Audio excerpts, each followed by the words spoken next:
mengatakan innama tunsaruna bidu'afaikum, kamu hanya dapat dibantu, innama lil hasr, hanya dapat dibantu, bidu'afaikum, dengan bantuan doa orang-orang yang dianggap lemah di antara kalian. Anak-anak yatim, fuqara, masakin, itu jimat kita. Maka jangan pernah bikin mereka sedih. Tapi sholawat kepada Nabi Muhammad lebih cepat dari 1 detik, karena kecepatannya melebihi kecepatan cahaya. Karena cahaya nur Nabi Muhammad, cahaya induknya cahaya. Hormati para guru, para ulama, dan wabil khusus para habaib, mohon izin duduk lebih tinggi ya. Di hati saya para habaib lebih tinggi daripada saya. Dan manhaj akidah ahlus sunnah yang saya anut adalah mencintai zuriat Rasulullah sallallahu alaihi wasallam. Karena pesan dari beliau ketika beliau mengatakan inni tarikum fikum tsaqalain, aku tinggalkan kamu 2 hal yang berat. Berat betul. 1 kitab Allah, yang kedua ahlu baitku. Jangan coba-coba mencaci maki ulama dengan kata-kata kritik, mencaci maki umara dengan sebutan kritik. Tapi jika engkau hendak ingin menasihati, bawa yang tangannya nakal. Sekarang nakal itu bukan megang orang, ngetik ya.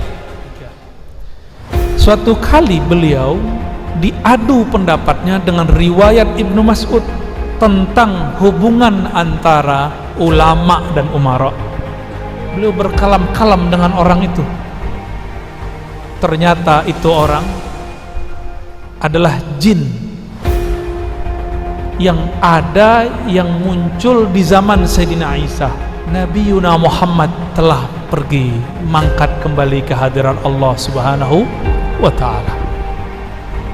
Akhirnya jin itu nangis. Berarti sejarah negeri ini, hubungan umara dan ulamanya baik ya. Kenapa sekarang ada orang menganggap beda coblosan beda iman? Ini akan terjadi lagi, dan saya takut 2024 ini tambah parah. Maka saya berharap para habaib, para ulama, la ilaha illallahu hisni. Siapa yang melazimkan baca la ilaha illallah, dia telah mendapatkan bentengnya Allah Subhanahu wa ta'ala. Kita ayam jagonya kalah karena dia salah. Seharusnya dia salaman dulu dengan tuanku. Yang mahal itu salamannya. Nih, siapa yang kolbunya keras, ziarah kubur.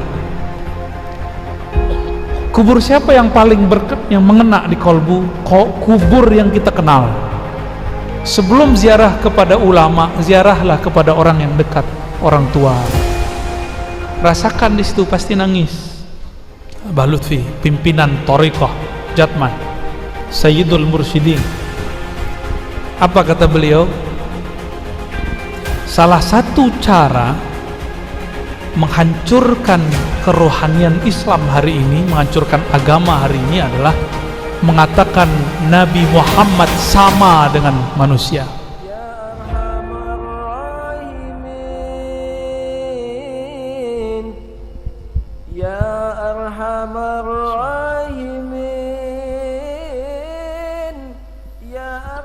Assalamualaikum warahmatullahi wabarakatuh. Alhamdulillahi rabbil alamin, hamdal hamidin, hamdal mustaghfirin, hamdan yuafi ni'amahu yukafi'u mazidah. Ashhadu an la ilaha illallah wa ashhadu anna Muhammadan abduhu wa rasuluh. Allahumma salli wa sallim wa barik ala sayyidina Muhammad wa ala alihi wa ahli baitihi wa zurriyatihi ajma'in, amma ba'du. Puji syukur kehadirat Allah Subhanahu wa ta'ala dengan kudrat iradatnya, apalagi rahmatnya, kita berkumpul di tempat yang mulia ini, di tempat yang mana guru-guru kita berkumpul, anak-anak penghafal Quran berkumpul, anak-anak yatim pun berkumpul. Nabi mengatakan, innama tunsaruna bidu'afaikum, kamu hanya dapat dibantu, innama lil hasr, hanya dapat dibantu, bidu'afaikum, dengan bantuan doa orang-orang yang dianggap lemah di antara kalian. Ya. Maka anak-anak yatim itu jimat kita, Bapak Ibu. Anak-anak yatim, fuqara, masakin, itu jimat kita. Maka jangan pernah bikin mereka sedih. Mari sama-sama kita perhatikan hidup mereka, pendidikan mereka semua. Tidak lupa salawat dan salam kita sampaikan, kita kirimkan kepada baginda Rasul Muhammad sallallahu alaihi wasallam. Salatu wassalamu alaika ya sayyidana ya Rasulullah. Semoga salawat dan salam kita diterima dengan nur Nabi Muhammad sallallahu alaihi wasallam. Itu matahari baru sampai 8 menit, bulan juga beberapa menit, baru sampai ke bumi. Jadi cahaya matahari menyembur sampai di bumi 8 menit setelah dia menyembur. Tapi salawat kepada Nabi Muhammad lebih cepat dari 1 detik, karena kecepatannya melebihi kecepatan cahaya. Karena cahaya nur Nabi Muhammad, cahaya induknya cahaya, maka disebut dengan Abul Anwar, Abul Arwah, induknya, sumbernya cahaya. Cahaya-cahaya yang sekarang itu pergerakannya tidak secepat cahaya Nabi Muhammad sallallahu alaihi wasallam. Cobalah berangkat ke tanah suci, pakai pesawat pun sekian jam, tapi selawat baca sekarang sebelum detik itu habis, Allah telah sampaikan kepada beliau sallallahu alaihi wasallam. Ya. Maka kita sampaikan salam rindu kepadanya. Assalatu wassalamu alaika ya abar ruh, ya abana, ya Rasulullah. Mohon izin Gurunda Usfia Rusdi, mata Allahu fi hayatikum. Tempat bermajlis, orang yang paling lembut hatinya itu 2, mursyid tarekat, dan yang kedua kafilul yatama, orang yang menanggung hidup anak yatim. Kadang ada orang ahli zikir tapi susah menangis, tapi orang-orang yang menanggung hidup anak yatim hampir setiap saat kolbunya menyebut nama Allah dan Rasul bisa menangis. Saksikanlah beliau, ya, benar ya? Itu nggak dibuat-buat, tidak dibuat-buat, tidak ada sendiwara. Karena air mata itu ada riya dan nifaknya, kemunafikannya, kecuali air mata memandang anak yatim. Air mata rindu kepada Allah, rindu kepada Rasulullah sallallahu alaihi wasallam. Yang saya sangat hormati para guru, para ulama, dan wabil khusus para habaib, mohon izin duduk lebih tinggi, ya. Di hati saya para habaib lebih tinggi daripada saya. Dan manhaj akidah ahlus sunnah yang saya anut adalah mencintai zuriat Rasulullah sallallahu alaihi wasallam. Karena pesan dari beliau, pesan ini jarang dibaca orang karena takut disebut Syiah. Padahal ini tidak ada urusannya dengan Syiah. Ini urusannya adalah dengan Rasulullah. Sebelum Syiah itu ada. Ketika beliau mengatakan inni tarikum fikum tsaqalain, aku tinggalkan kamu 2 hal yang berat. Berat betul. 1 kitab Allah, yang kedua ahlu baitku. Ya, mungkin saudara-saudara kita, guru-guru kita, para habaib malu menyampaikan hadis ini, ya. Tapi saya bukan zuriat, maka saya tidak malu menyampaikan al-haq. Kulil haq walau kana murran. Walaupun nanti dituduh orang aneh-aneh, dari awal sudah menuduh saya, dan sampai nanti orang-orang itu akan menuduh. Tapi tidak usah khawatir, yang penting sahibus syafa'ah mencintai dan meridhoi kita. Amin ya rabbal alamin. Bagaimana mungkin akan diridhoi oleh Rasulullah sedangkan kita tidak menghormati zuriatnya? Bagaimana mungkin kita akan diridhoi Allah jika kita tidak menghormati ulamanya?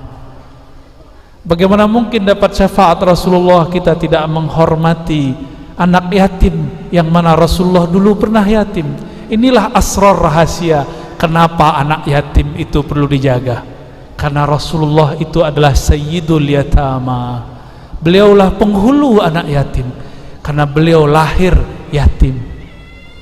Ya, itu rahasianya Pak ya. Mungkin jarang juga yang membahas itu, tapi sebenarnya ini perlu dijelaskan ya. Ngaji apa kita? Judulnya apa ini? Oh, bersatunya ulama dan umara. Masya Allah. Waduh, saya nggak sopan ini guru. Ini semoga Allah memaafkan saya ini. Ya. Bersatunya ulama dan umara. Ini judul juga baru dapat ini kayaknya nih ya. Saya tidak masuk ke judul ini, tapi masuk ke hadis Nabi. Karena setiap kali ada judul di kepala saya cuma ada hadis. Hadisnya mana nih? Ya. Dalam sebuah riwayat Imam Tirmizi, seorang sahabat namanya Abu Bakrah bersama dengan Bilal. Bilal ini bukan Bilal bin Rabah, tapi Bilal anak dari Abu Musa al-Ash'ari, Bilal bin Buraidah. Kemudian ada sahabat-sahabat yang lain. Di saat itu Ibnu Amir, seorang pemimpin di masa itu, zaman Bani Umayyah, memakai baju yang bagus. Apa kata Bilal bin Abi Musa al-Ash'ari? Lihat tuh, pemimpin kalian belagu, bajunya bagus, suaranya dikencengin, dijaharkan. Apa kata Abu Bakrah? Abu Bakrah berbeda dengan Abu Bakar. Abu Bakrah, apa kata Abu Bakrah? Sahabat Rasulullah SAW, uskut, diam. Fa inni sami'tu Rasulullah sallallahu alaihi wasallam yaqul, karena aku pernah mendengar Nabi sallallahu alaihi wasallam bersabda, man ahana sultanallah fil ard ahanahu Allah. Rawahu Tirmidzi, hadisun hasanun gharib. Siapa yang menghina sultannya Allah, pemimpin yang Allah amanahkan di muka bumi, maka dia akan dihina oleh Allah Subhanahu wa ta'ala. Oleh karena itu, ketika saya datang kepada para habaib dan para kiai, para guru, saya bertanya, perlukah saya mengkritik para pemimpin? Apa kata mereka? Mursyid saya Thariqah Naqsyabandiyah mengatakan, la, nggak boleh. Jangan coba-coba mencaci maki ulama dengan kata-kata kritik, mencaci maki umara dengan sebutan kritik. Tapi jika engkau hendak ingin menasihati, bawa dia ke ruangan, kalamkan yang pahit kepadanya, jangan sampai orang mendengarnya. Itu yang saya dengar. Beberapa mursyid datang lagi ke mursyid fulan, selalu berwasiat, usika, ya, aku wasiatkan engkau. Ngapain? Merangkul para pemimpin. Jika kamu tidak merangkulnya, maka yang lain merangkulnya. Dulu ada kiai di NU, almarhum, namanya ada nama saya yang sama dengan beliau. Coba tebak. Oh, itu ulama sebelumnya, ini belum lama wafatnya. Wahid Hashim juga udah lama. Satu lagi, Hashim Muzadi, ya, Allah yarham. Kita sebutlah Mbah Hashim Muzadi, ya. Anaknya kuliah di tempat saya ngajar. Mbah Hashim ini ditanya, kenapa beliau membersamai salah satu presiden dulu, yang presiden itu tidak separtai dengannya. Apa jawabannya? Jika bukan kita yang membersamainya, maka orang lain yang membersamainya. Orang lain tanda kutip, ya, komunis, ekstremis, apalagi, sebutlah semuanya. Dulu kita kemudian mencoba memikir-mikirkan, susah menerima, tapi hari ini kita dapat menerimanya, ya. Tapi perlu garis bawahi, saya tidak orang politik. Sepakat guru? Ya. Dan memang tidak tertarik dengan dunia politik sama sekali. Insya Allah sampai nanti. Ya. Tapi bukan berarti Islam kita terpisah dari politik, tidak. Cuma kita tahu diri, kita tidak disekolahkan, tidak dididik untuk berpolitik. Jika ada di antara sampean. Jika ada di antara panjenengan aja deh. Di antara bapak ibu ini memang punya basic, dididik secara leadership oleh orang-orang terdahulu, oleh komunitasnya, silakan. Kita mendukung dengan doa. Kenapa mesti didukung? Maulana al-Imam Al-Qutub Al-Kabir Abul Mawahib Abdul Wahhab Asy-Sya'rani, Imam saya lihat di sejarah ulama Banjar salah satu nama favorit Sya'rani, ya, Sya'rani Arif, Anang Sya'rani Abdan, itu qadasallahu asrarahum semua dah, ya. Jadi guru di Bangil tapi asalnya dari Banjar. Syukran, ya. Jazakallah khair. Imam Sya'rani mengatakan, kenapa kita mesti menyokong para ulama menyokong para umara minta nasihat kepada para ulama? Karena yang mampu menjalankan hadis man ra'a minkum munkaran falyughayyirhu biyadih, itu cuma umara. Ormas tidak boleh. Siapa yang melihat kemungkaran, maka ubahlah dengan kekuasaannya. Itu yang mampu cuma penguasa. Maka kita berdoa semoga penguasa, pemimpin di negeri ini diilhami keadilan, amanah. Amin ya rabbal alamin. Ya. Kita cuma bisa doa, Pak. Amalisan ngomong. Untungnya saya hidup di negeri ini. Untungnya kita hidup di negeri ini. Bisa buat pengajian tanpa perlu izin-izin yang ribet. Bisa buat zikir tadi ya. Wah, itu indah sekali zikirnya. Menggema. Itu kalau malaikat lihat dari langit seperti rembulan. Terangnya bukan main. Cuma kan kita bukan malaikat, Pak. Jadi nggak kelihatan. Ya, jadi malaikat dulu baru kelihatan. Malaikat tuh kurang tidur, kurang makan, bicaranya lurus. Tapi yang berat nih, yang mau nikah nih ya, malaikat nggak kawin. Malaikat tidak menikah. Kita tidak mungkin itu. Maka mungkin kurangi tidur, kurangi makan. Itu yang mungkin. Ya, kalau nggak antar batal nikahnya Rabiul Awal ya. Orang-orang yang mengurangi ini, mau dia ulama, mau dia umara, Allah akan berikan nur di dalam kalbunya, nur malakutiyah, nur malaikat. Maka apa yang dipandang malaikat dia akan sanggup memandangnya.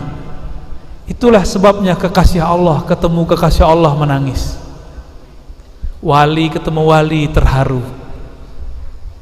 Insya Allah. Itu hadis pertama. Man ahana sultanallah fil ard. Siapa yang menghina penguasa yang Allah berikan amanah di muka bumi, maka Allah akan hinakan dia. Tapi di hadisnya tidak disebutkan apakah di bumi atau di langit. Berarti bisa jadi di bumi iya, di langit iya, di akhirat iya, di dunia iya. Tapi lafaz itu ingat, sultanallah. Ini kata kunci. Sultanallah kata kunci, bukan sultan. Sultanallah, sultan yang Allah bimbing, sultan yang mengikuti ajaran Allah dan Rasulnya, sultan yang di kolmunya bertahta Allah Malikul Mulk, raja di raja. Itu syaratnya. Maka Imam Ibn Arabi, Imam Al-Jili, imam kita semua ahlu tariqah sufiyah mu'tabarah mengatakan sultan itu ada dua. Ada sultan yang zahir, ada sultan yang batin. Sultan yang zahir itulah pemimpin-pemimpin yang menguasai negeri. Tapi ingat, hati-hati para pemimpin.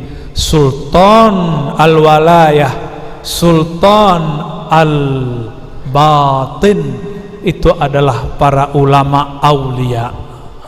Hati-hati. Kalau pemimpin di bumi menguasai bumi, itu pemimpin wali-wali, suaranya, tanda tangannya, tangisnya tembus ke langit. Maka kita hati-hati ya. Maka akan terjadi kesempurnaan jika sultan Allah ini yang di langit dan di bumi, atau sultan yang di bumi yang tahtanya ada di langit itu amaliyahnya, muamalahnya bagus. Saya mau tanya, Abu Bakar ulama bukan? Abu Bakar ulama, tapi dia seorang apa? Khalifah, umara. Umar ulama? Umar lebih canggih lagi. Umar itu kata Nabi muhaddas. Apa arti muhaddas? Muhaddas, Allah berbicara ke dalam kalbunya. Itu Umar. Kok bisa Umar Allah berbicara ke dalam kalbunya?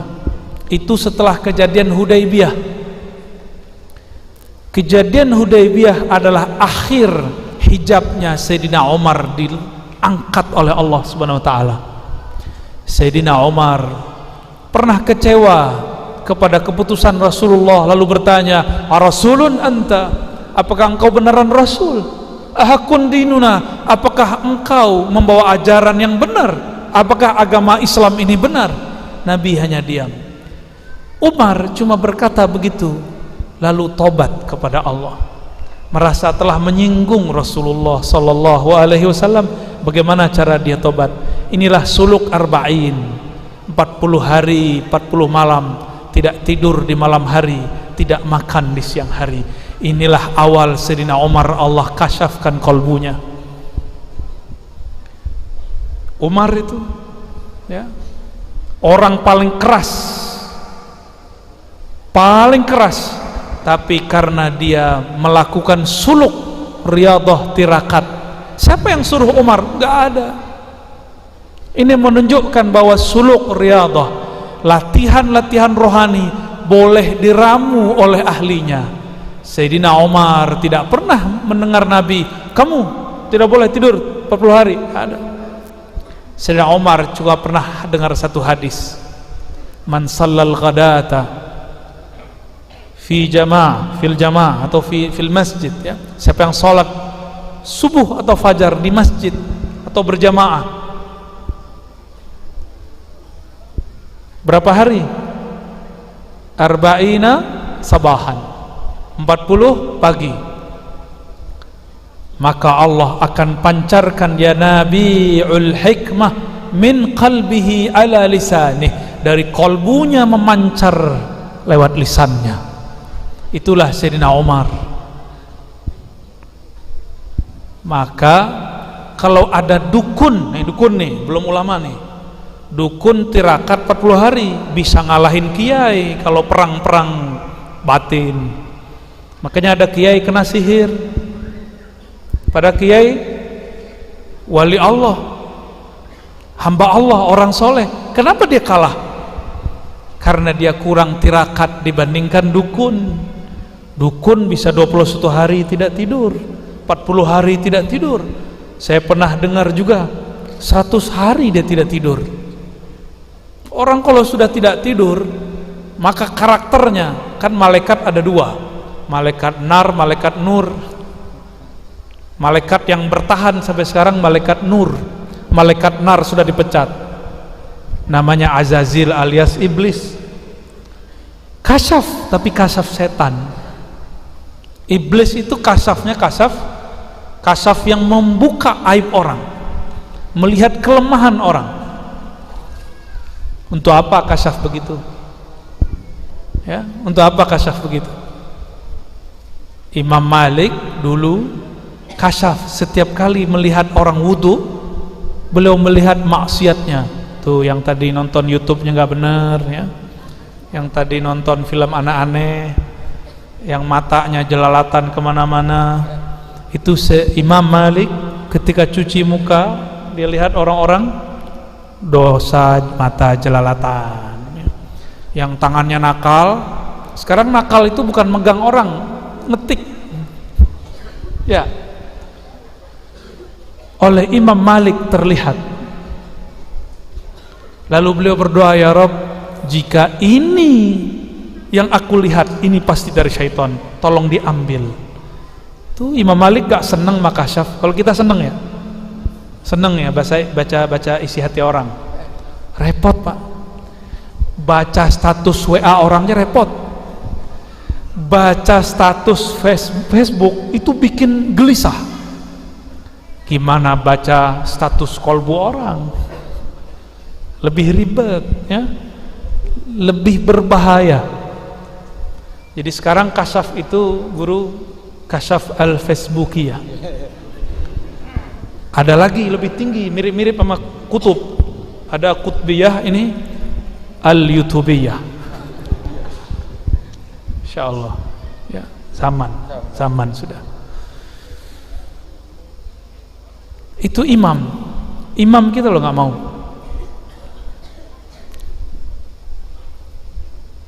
Imam Malik, imam salaf, wafat tahun 179 Hijriah. Tahun berapa? 179 Hijriah. Sekarang tahun berapa? 1443. Suatu kali beliau diadu pendapatnya dengan riwayat Ibnu Mas'ud tentang hubungan antara ulama dan umara. Kata Ibnu Mas'ud sudah wafat radhiyallahu taala anhu. Sayyidina Abdullah bin Mas'ud mengatakan, jika ada orang alim ahli din masuk ke istana para umara, dia akan yakhruj bila din, dia akan keluar tanpa bawa agama. Itu pendapat sahabat Ibnu Mas'ud. Tapi ini bukan sahabat, tapi Imam Malik. Imam Malik bolak-balik masuk istana. Saya belum masuk istana loh ya, cuman ceramahin orang di istana lewat Kemenak, udah langsung dibully ya, dicari-cari. Tapi alhamdulillah ya. Imam Malik ditanya, ya Malik, wahai Malik, kenapa engkau keluar masuk istana? Apa jawaban Imam Malik? Jika aku tidak masuk istana, jika engkau para ulama tidak masuk istana, lalu bagaimana cara menyampaikan kebenaran kepada para umara? Itu jawaban beliau. Berarti Imam Malik ini orang berani, nggak takut mati. Dulu ulama itu takut mengkritik umara, karena kalau habis kritik badannya nggak balik, nggak ada yang balik Pak, hilang. Dulu di masa Bani Umayyah, sebelum Imam Malik, ternyata ada khalifah yang luar biasa. Dia wali, dia ulama, dia ahli hadis, juga umara. Coba tebak, namanya juga Umar. Umar siapa? Umar Bakri.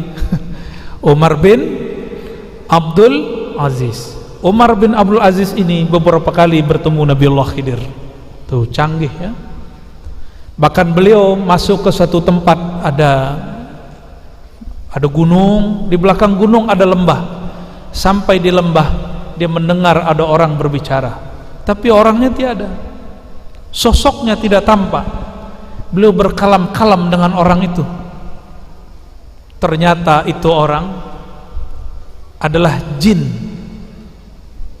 yang ada, yang muncul di zaman Sayyidina Isa.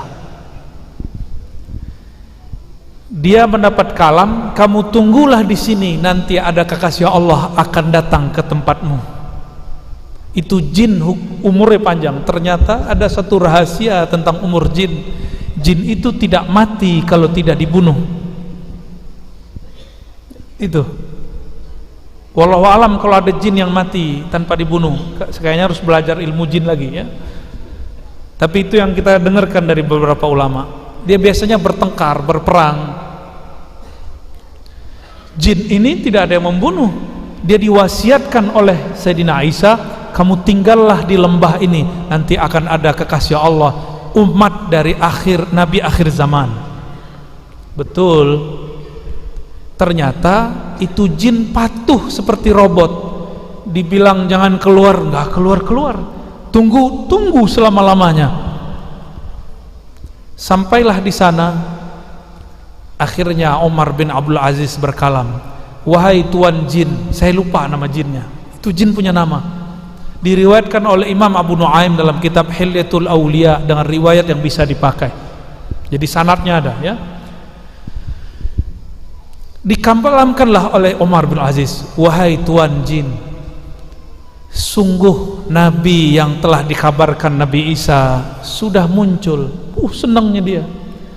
Tapi sayangnya dia telah wafat. Wafat tahun 11 Hijriyah. Sekarang beliau itu memerintah tahun 100 Hijriyah. Berarti sudah berapa tahun? Nabi wafat tahun 11. Umar bin Abdul Aziz memerintah tahun 100. Berapa tahun?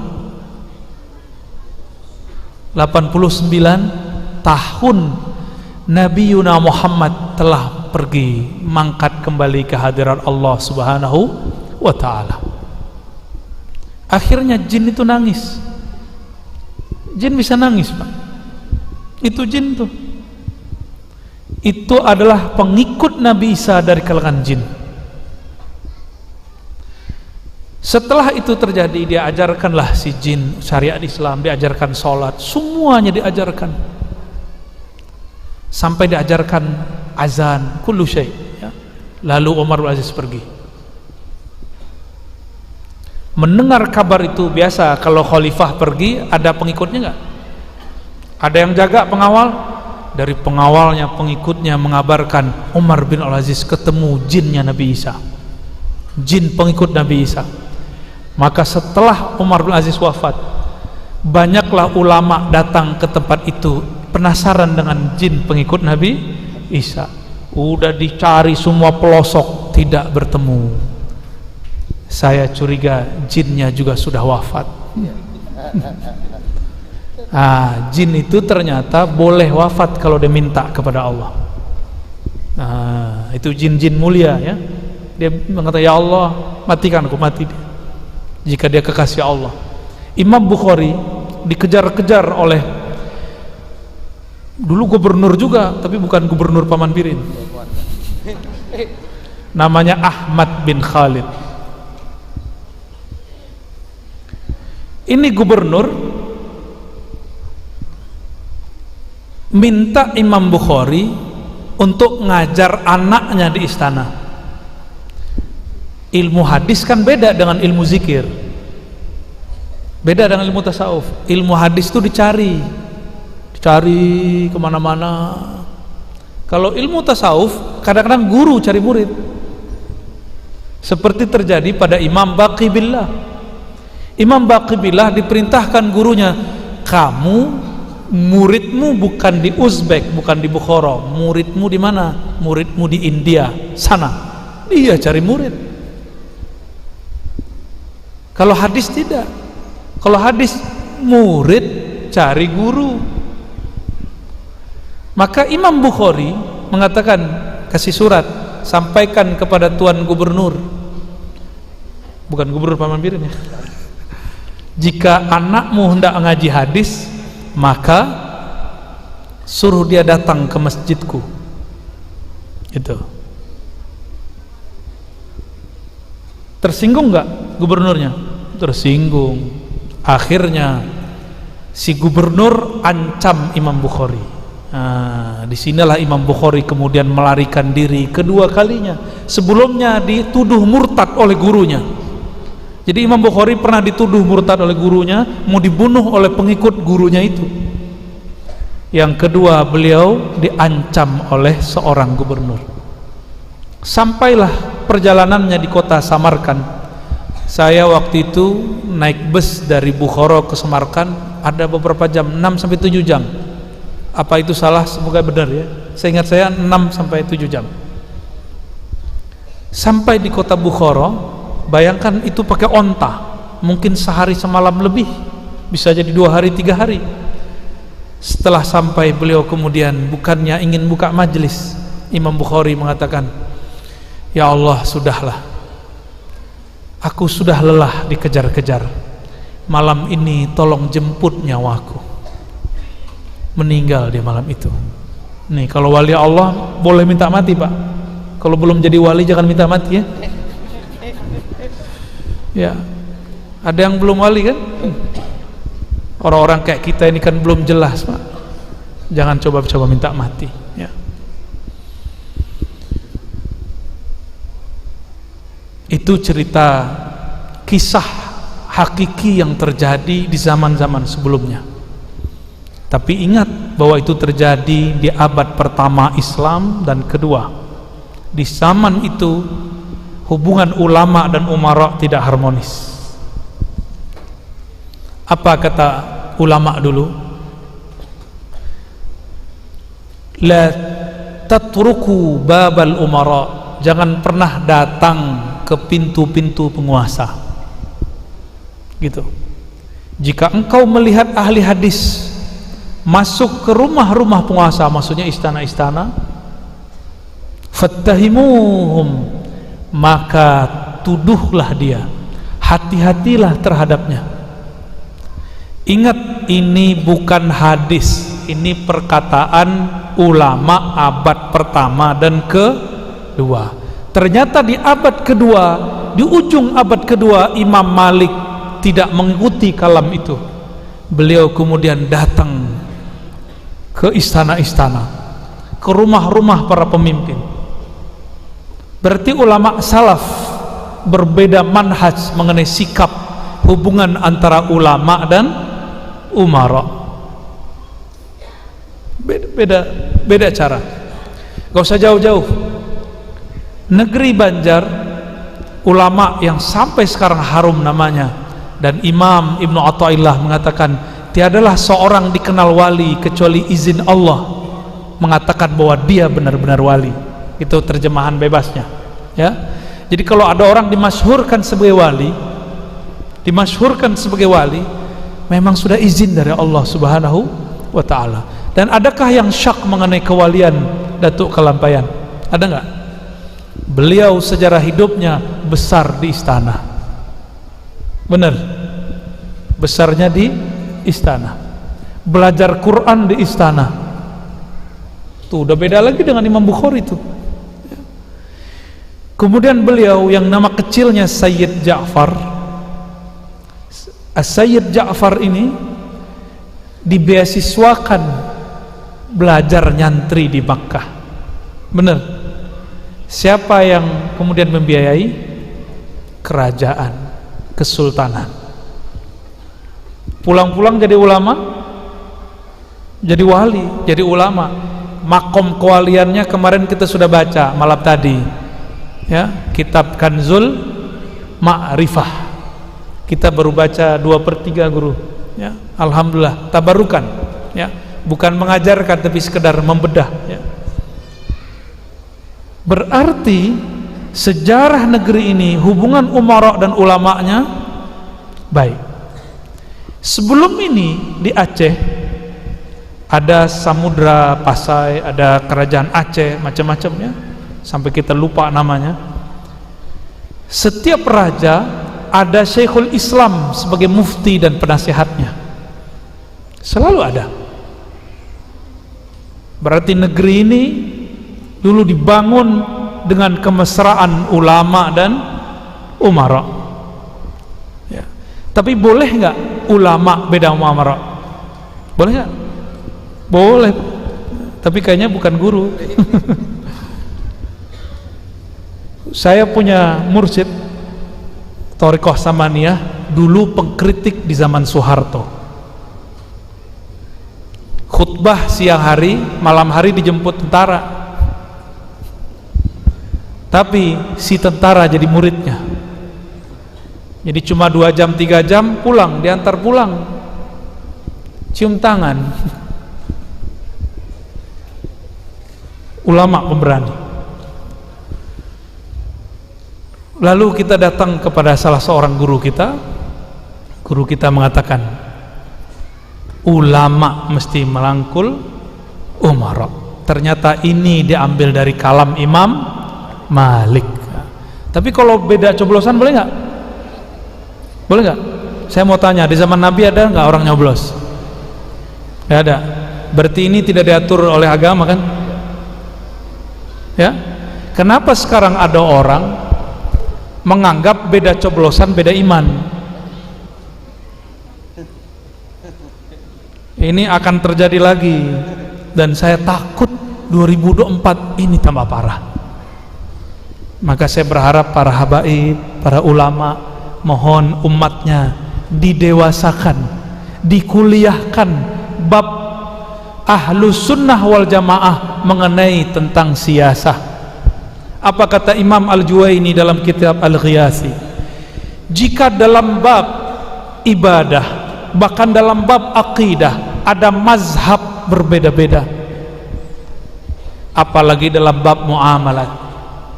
Jika dalam bab muamalat orang berbeda-beda, apalagi dalam bab imarat, bab siyasah.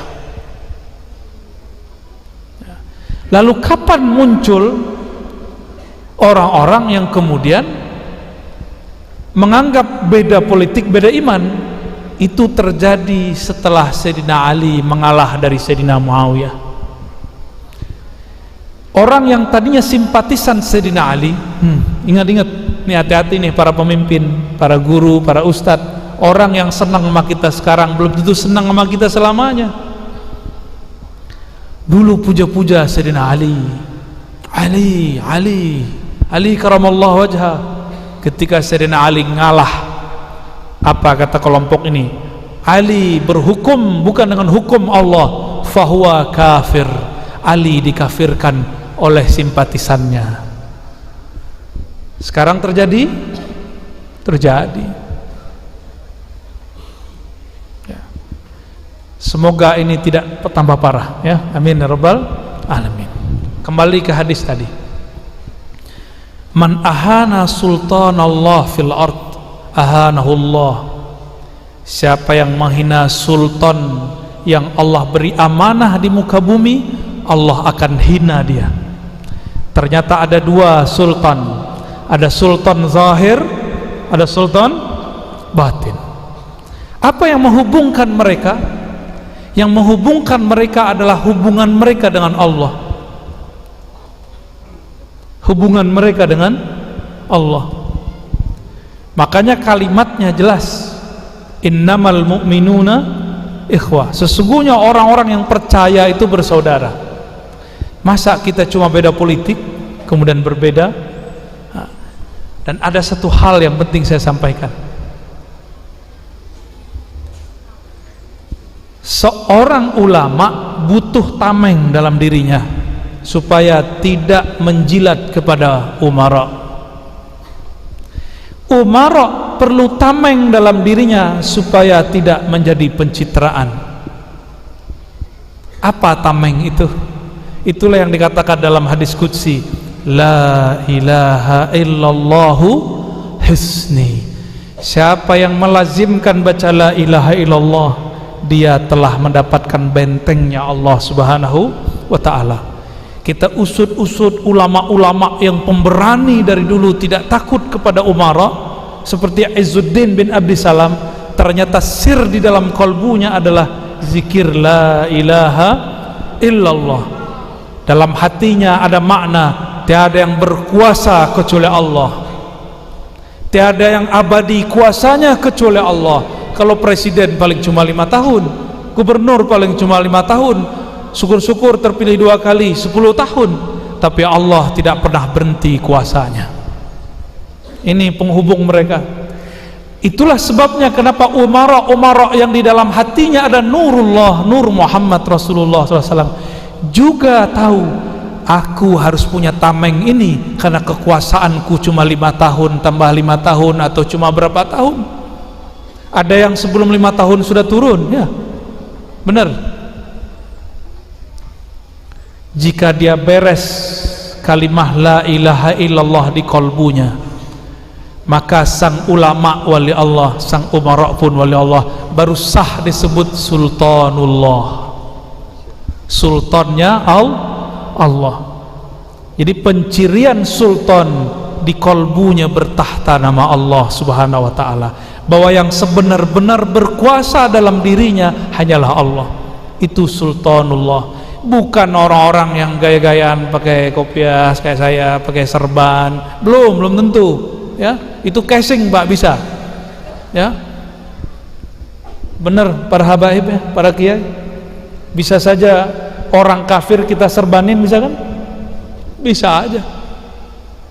Dulu Snok, gimana cara baca namanya? Snok Hongroj, ya. Nggak pakai H itu, bacanya Ong apa gimana gitu cara lafaznya. Itu pakai serban Pak, pakai turbus, mukanya kayak muka-muka orang Turki. Maka dia nyamar jadi Abdul Ghaffar, terbaca oleh Habib Usman Betawi, ya, terbaca siasatnya. Dulu mereka punya misi, adulah sultan dengan umara, dengan ulama. Maka dulu coba lihat di banyak wilayah di negeri ini, kiai-kiai perang melawan raja. Di Padang, di kampung saya, kaum putih dengan kaum hitam. Saya usut-usut, kaum hitam itu siapa? Ternyata kaum hitam itu juga muslim. Mereka datuk di sana itu raja-raja kecil lah.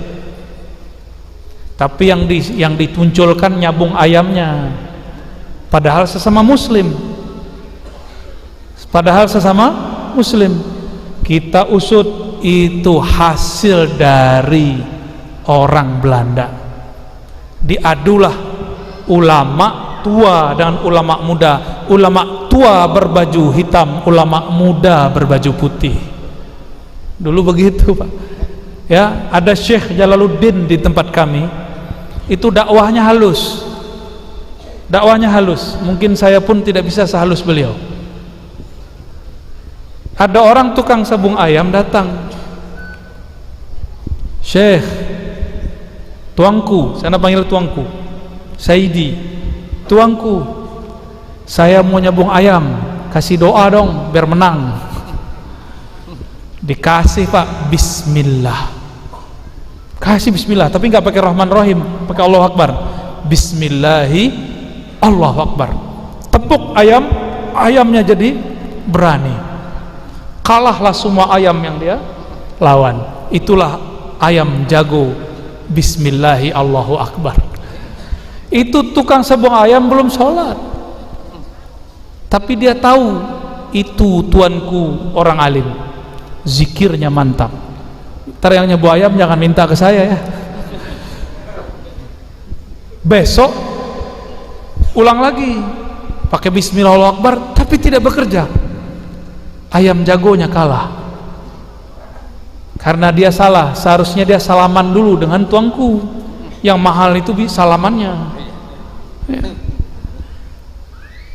Akhirnya sorenya dia datang, tuangku Syekh Jalaluddin, saya sudah baca bismillah Allahu Akbar hari ini tapi kalah. Oh, ada kurang satu. Apa kurang? Zikir syahadat. Gimana cara bacanya? Ayo, jabat tangan, baca syahadat Pak.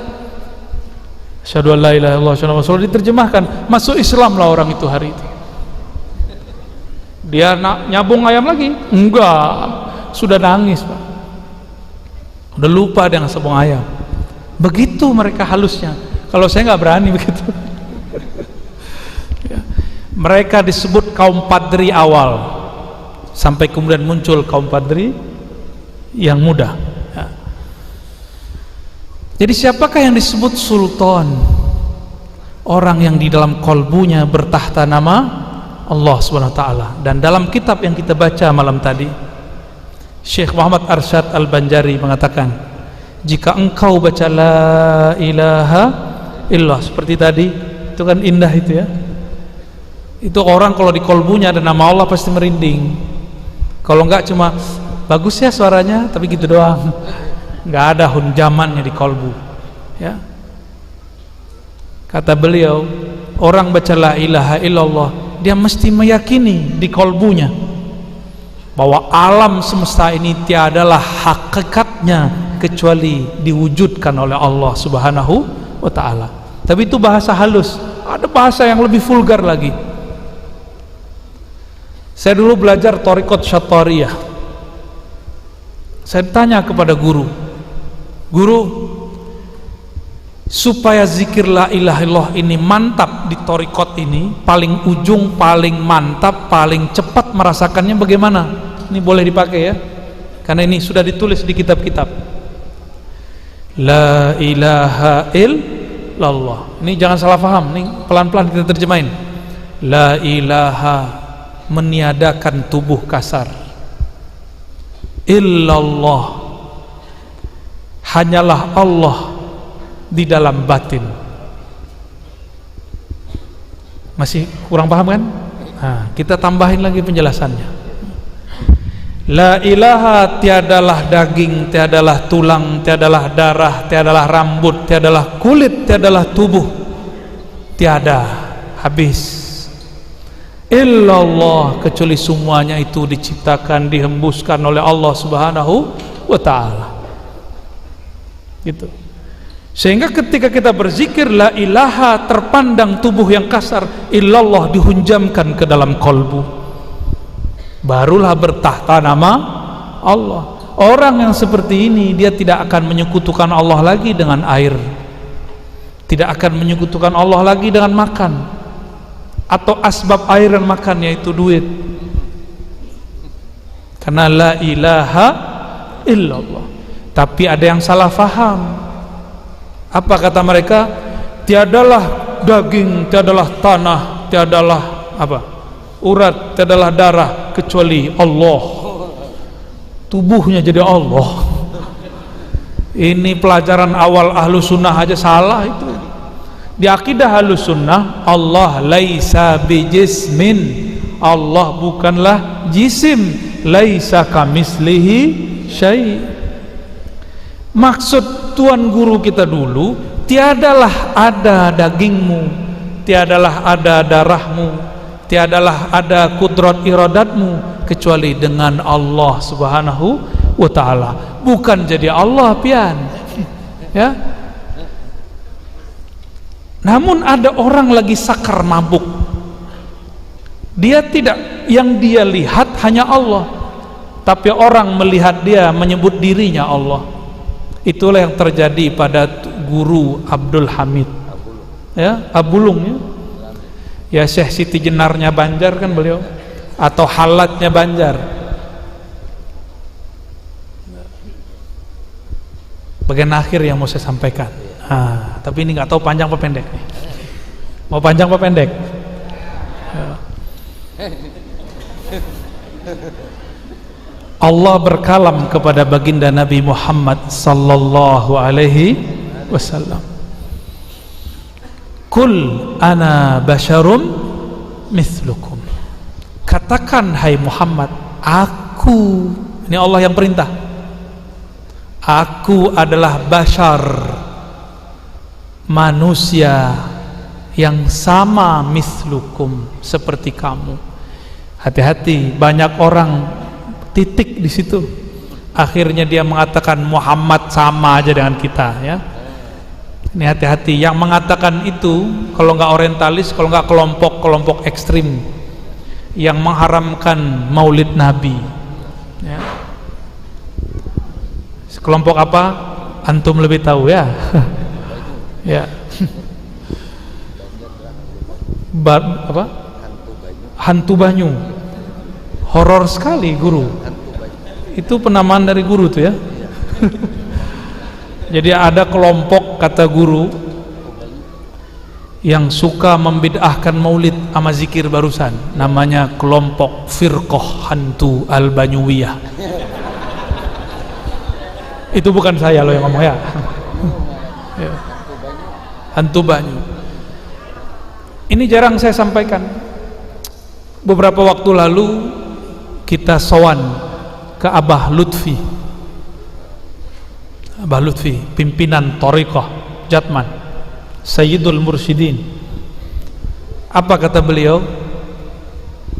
Salah satu cara menghancurkan kerohanian Islam hari ini, menghancurkan agama hari ini adalah mengatakan Nabi Muhammad sama dengan manusia, padahal ayatnya belum selesai. Ini beliau pesan, maka semua habaib, semua masyaikh, para kiai, beliau mengajak mari hidupkan mahabbah kepada Nabi, baru sholawat. Ma'rifatun Nabi dulu, baru sholawatun Nabi sallallahu alaihi wasallam. Kenapa sholawat tidak berkesan di kolbu? Karena kita belum mengenal siapa yang disolawati. Kenapa ziarah kubur tidak terasa berkesan? Karena kita tidak kenal siapa yang diziarahi. Kenapa kita nggak hormat kepada orang? Karena kita tidak kenal apa yang di dalam kolbunya. Maka jangan berhenti ya, maulid Nabi terus hidupkan, hidupkan terus. Kul innama ana basyarun mislukum. Ada kalimat berikutnya, yuha ilayya, diwahyukan kepadaku. Apa yang diwahyukan kepadaku? Bahwasannya la ilaha illallah. Itu yang kita zikirkan dari tadi. Apa maksud ayat ini? Ada makna tersirat.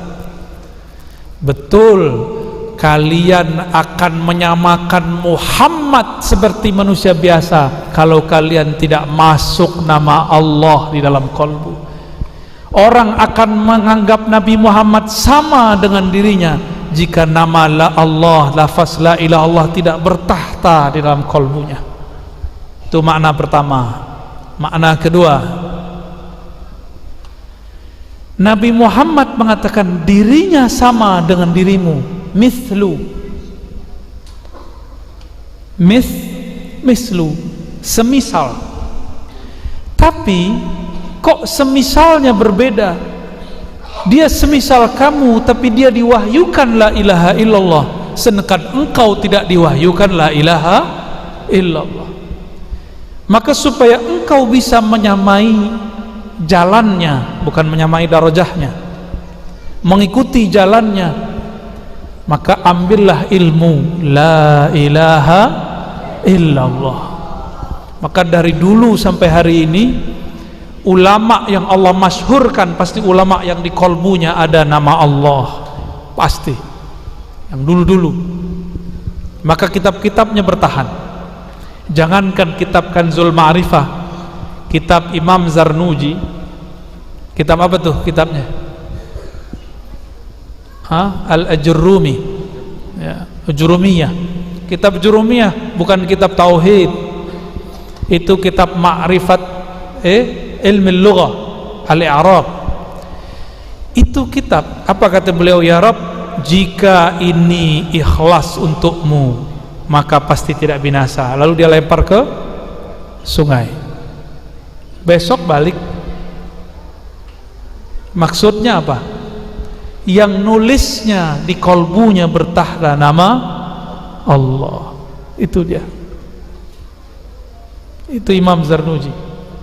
Jadi yang kitab-kitab yang kita baca hari ini itu rata-rata wali Allah. Namun ada wali yang bertugas untuk ilmu nahwu saraf, ada wali yang bertugas mengajarkan ilmu thariqah dan lain sebagainya. Maka makna tadi kul innama ana basyarum mithlukum, katakanlah sesungguhnya aku manusia seperti kalian. Jika kalian masih tetap mau biasa, janganlah belajar la ilaha illallah. Tapi jika ingin menjadi pewaris Rasulullah, maka belajarlah la ilaha illallah. Awalnya lisan yang membaca, nanti lama-lama kolbu yang baca, nanti lama-lama dibacakan di dalam kolbu, ditalkinkan di dalam kolbu, bukan dari jin, bukan dari syaitan. Yuha ilayya. Jika ulama pewaris para nabi, nabi diberikan wahyu la ilaha illallah, maka ulama diilhamkan makna la ilaha illallah. Ya. Gimana? Udah belum? Disitulah Imam Ad-Dusuki mewasiatkan muridnya, jika engkau ingin terbebas dari api neraka, maka bacalah la ilaha illallah sab'ina alfa marrah, 70.000. Disebut dengan zikir ataqah. Apa namanya? Zikir ataqah. Maka saya berharap di antara kita sekali seumur hidup mengkhatamkan baca la ilaha illallah 70.000, ya, walaupun sekali seumur hidup, ya. Imam Ibn Arabi sebagai penutup kisah yang akan saya bacakan, ketika ada orang yang mengkafirkan dia. Jadi Imam Ibn Arabi ini sufi. Satu kali ada ahli fikih mengatakan, aku bersaksi dan bernazar bahwa Ibn Arabi kafir dan aku akan kafirkan dia setiap ba'da sholat. Jadi wiridnya sudah ganti. Dia kalau assalamualaikum, assalamualaikum, tidak astaghfirullah. Asyhadu anna Ibn Arabi kafir, kafir, kafir. Berapa kali? 7 kali. Yang dia kafirkan wali Allah. Tadi kalimatnya apa? Siapa yang menghina sultan Allah fil ard, orang yang diberikan sultan, baik umara ataupun ulama yang wali, Allah akan hinakan dia di muka bumi. Kalau di riwayat Bukhari yang sahih, man adali waliyan, siapa yang memerangi, menyakiti waliku, azantuhu bil harb, aku nyatakan perang baginya. Itu penduduk langit perang sama dia. Orang ini belum sampai 7 hari mati sakit jantung, mati mendadak, mata fujatan, mati tiba-tiba. Sedang syahadat apa? Asyhadu anna Ibn Arabi belum sampai fir mati. Ya, malaikat marah, malaikat maut turun langsung. Karena malaikat maut berteman dengan para wali. Karena wali setiap hari mengingat kematian. Itulah pertemanan wali dengan malaikat maut. Mau temenan? Mau berkawan sama malaikat maut? Sukalah ke tempat kuburan, supaya nanti kalau dia jemput, dia sudah kenal, bro. Orang-orang yang jarang ziarah kubur, yang jarang ingat kematian, malaikat maut tidak kenal dia. Jadi ketika mati tidak dijemput, kamu siapa? Ditarik, langsung ditarik, kuku ditarik, sakit pak, ini kaki saya lagi agak kurang sehat, itu cuma sedikit, di bawah kulit, di bawah jalan sakit, kita keluarkan kulitnya sakit. Bayangkan jika yang keluar ruh. Ini orang lupa sama itu, yang mengkafir-kafirkan Ibn Arabi, bahwa Ibn Arabi setiap hari berteman dengan malaikat maut, karena dia ingat mati setiap hari. Dan Ibn Arabi hampir setiap hari ziarah kubur. Nih, siapa yang kolbunya keras, ziarah kubur. Kubur siapa yang paling yang mengena di kolbu? Kubur yang kita kenal. Sebelum ziarah kepada ulama, ziarahlah kepada orang yang dekat, orang tua. Rasakan di situ pasti nangis atau minimal sedih. Baru ziarah ke Datuk Kelampayan. Ini ziarah ke Datuk dulu, baru ke orang tua, itu terbalik, ya. Sebelum ziarah ke ulama, ziarah dulu ke orang tua. Syukur-syukur orang tuanya ulama, dapat 2 derajat, ya. Ibn Arabi dapat kabar orang yang menuduhnya kafir mati. Ternyata Ibn Arabi punya hizib.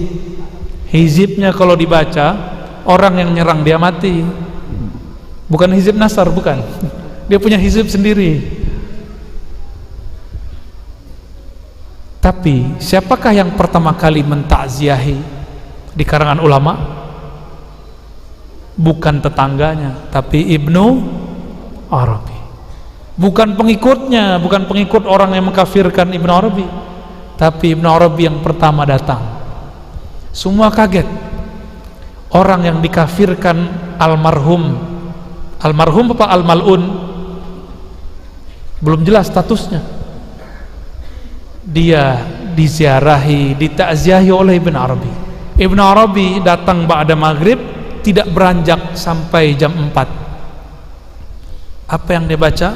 Dia putar tasbihnya, afdhalu dzikri la ilaha illallah la ilaha illallah, terus sampai khatam 70.000. Ternyata Ibnu Arabi dikasyafkan Allah, orang itu wajahnya hitam. Wajahnya hitam, hancur kayak seperti kena bisul, hancur wajahnya. Tapi setelah dibacakan la ilaha illallah 70.000 kali, kering dan tidak bau. Maka wali-wali Allah tidak pernah dendam. Ya, guru-guru mulia kita tidak pernah dendam sama orang yang bencinya. Benci-bencilah. Imam Bukhari tidak pernah dendam kepada Gubernur Ahmad bin Khalid. Tidak pernah dendam. Dengan ini saya menyarankan diri saya sendiri dan kita semua, mari menghidupkan zikir la ilaha illallah. Tapi jangan lupa setiap 100 kali sholawat. Kalau tidak, badannya panas, terbakar, rasanya terbakar. Ya, zikir itu fihi hararah wa ilajuha as-salawatu ala nabi sallallahu alaihi wasallam. Penawarnya adalah salawat kepada Nabi. Udah salawat masih terasa panas, maka berkunjunglah kepada zuriat Nabi atau ulama pewaris para Nabi. Nanti dia adem sendiri. Ya, itu caranya. Maka jangan heran kalau ada orang belajar zikir tarekat Saman, belum diajarkan salawat, emosinya agak sedikit lumayan, ya, karena dia suka zikir la ilaha illallah, la ilaha illallah, panas itu, dan harus diobati dengan salawat kepada Nabi Muhammad sallallahu alaihi wasallam. Barangkali itu yang dapat saya sampaikan, ya. Semoga ini dapat mempererat hubungan sesama kita. Dan yang kedua, semoga kita menjadi orang yang dibebaskan dari api neraka. Berkah la ilaha illallah wa syafaati sayyidina Rasulillah sallallahu alaihi wasallam. Allahumma atiqna minan nar, Allahumma jirna minan nar, Allahumma jirna minan nar bihaqqi nabiyikal Mustafa Muhammad sallallahu alaihi wasallam. Ad-du'a Allahumma ya Ghaffar ya Ghafur, ya Allah yang Maha Pengampun, yang Maha Penyayang. Salli ala nabiyina Muhammad, sampaikan salawat kepada Nabi Muhammad sallallahu alaihi wasallam. Allahumma ya nur yang Maha memiliki cahaya, Maha sumber cahaya. Kalbu kami gelap dengan dosa ya Allah. Kalbu kami gelap karena jarang berzikir ya Allah. Kalbu kami gelap karena kami suka suudzon, berburuk sangka ya Allah. Kalbu kami gelap karena benci ya Allah. Kalbu kami gelap karena memikirkan selain ayat-ayat-Mu ya Allah. Kalbu kami gelap karena tidak ada nama-Mu ya Allah. Famla' qulubana ya Allah ya nur binuri asma'ika. Maka ya Allah, penuhilah kalbu kami dengan nama-nama-Mu, dengan cahaya-cahaya sifat-Mu. Allahumma amla' qulubana binuril yaqin. Ya Allah, di dalam kalbu kami ada syak, ada ragu yang berkepanjangan, ada was-was yang tidak berkesudahan. Maka dengan berkah nur-Mu ya Allah, berikan kami keyakinan dan matikan kami dalam husnul khatimah. Allahumma ya Allah, Allahumma ya Allah, urzuqnal ihsan. Ya Allah, anugerahi kami maqamat ihsan, maqam yang mana kami beribadah seakan memandang-Mu, jika tidak kami merasa dipandang oleh-Mu.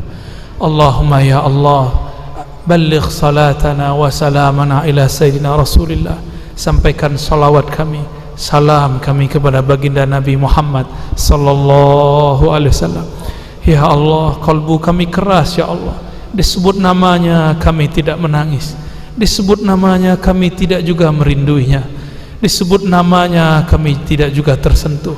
Maka ampunkan ya Allah kalbu kami yang keras ini. Tetap sampaikan juga ya Allah salawat kami yang kurang ikhlas ini. Allahumma salli ala Sayyidina Muhammad. Sama-sama. Allahumma salli ala Sayyidina Muhammad wa ala ali Sayyidina Muhammad. Allahumma salli ala Sayyidina Muhammad wa ala ali Sayyidina Muhammad. Allahumma salli ala Sayyidina Muhammad wa ala ali Sayyidina Muhammad. Ya Allah, sampaikan salawat dari ruh kami kepada ruh Nabi Muhammad, salawat dari kolbu kami kepada kolbu Nabi Muhammad, dari jasad kami kepada jasad Nabi Muhammad. Allahumma salli ala Sayyidina Muhammadin al-Fatih lima ughliq wal khatim lima sabaq nasiril haqqi bil haqqi wal hadi ila siratikal mustaqim wa ala alihi haqqa qadrihi wa miqdarihi al-azim. Allahumma salli ala Sayyidina Muhammad tibbil qulubi wa dawaiha wa afiyatil abdani wa shifaiha wa qutil arwahi wa ghadaiha wa ala alihi wa sahbihi wa barik wa sallim. Allahumma salli ala Sayyidina Muhammadin nuril dhati wa sirris sari fi jamil asma'i was sifati wa dhat wa ala alihi wa sahbihi wa barik wa sallim. Allahumma istajib da'awatina bisirri salati ala nabiyyina Muhammad sallallahu alaihi wasallam. Alhamdulillah rabbil alamin. Al-Fatiha.